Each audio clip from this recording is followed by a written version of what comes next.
Bismillahir-Rahmanir-Rahim.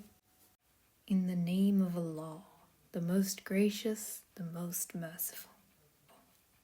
ألم تر كيف فعل ربك بأصحاب الفيل Have you not seen how your Lord dealt with the army of the elephant? ألم يجعل كيدهم في تضليل Did he not frustrate their scheme?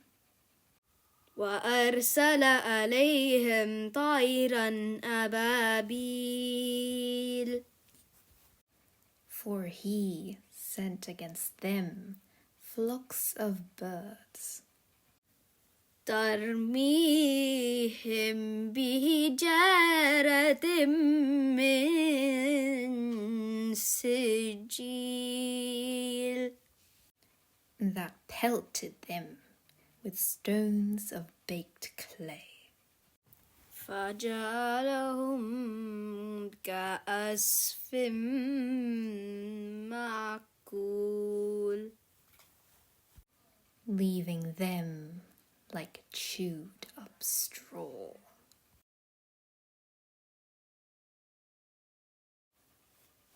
Around 1450 years ago, Yemen was under the rule of Abraha, who built a cathedral in hopes of people performing pilgrimage to this church instead of the Kaaba.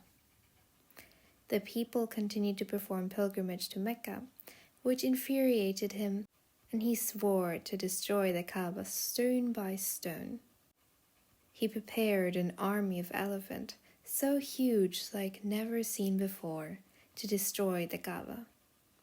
Abraha said to either fight or surrender.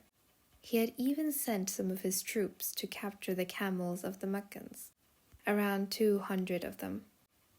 Abdul-Muttalib, the leader of Mecca at the time, went to Abraha, who was rather impressed of Abdul-Muttalib because of his powerful stature. Abdul-Muttalib told him, "I want my camels, which are 200 in number, to be returned to me." Abraha replied with, "I am impressed by you when I saw you. But now I withdraw from you.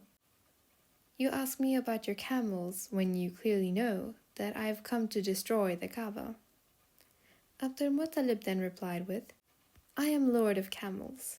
As for the house, it has its Lord who will defend it." Abdul-Muttalib then went to the Kaaba, held on the ring of the door, and spoke, "There is no matter more important to any man right now than the defense of his livestock and property. So, O my Lord, defend your property. Their cross and their cunning will not be victorious over your cunning by the time morning comes." And with that, he left with his people to the mountains. The next morning, Abraha was preparing his army, but when he ordered his elephants to move, they kneeled and refused. Allah subhanahu wa ta'ala sent against them his army of birds, which threw stones from a great height that separated the flesh of disbelievers from their bone. Surah Al-Fil teaches us the power of Allah subhanahu wa ta'ala, His majesty and kingdomship. He is king, creator, ruler of all living and non-living things in the world. When a tribal king and his troops decide to invade Mecca with his elephants, Allah subhanahu wa ta'ala destroyed the elephants and troops with small birds. In this example, you can see how a flock of small birds destroyed big elephants and a human army with only rocks. This is a true historical event and a miracle of Allah subhanahu wa ta'ala. Allah subhanahu wa ta'ala proved that He can save His house without an army of humans and without any human support and intervention, and He also proved that He is capable of doing this action. This is also proved that He is Lord of all creation, because all creation is under His will, and even humans are in His will. Birds are a conscious being. They have their own rule. They change their rule, however, with the order of Allah subhanahu wa ta'ala. Allah subhanahu wa ta'ala is the master of nature.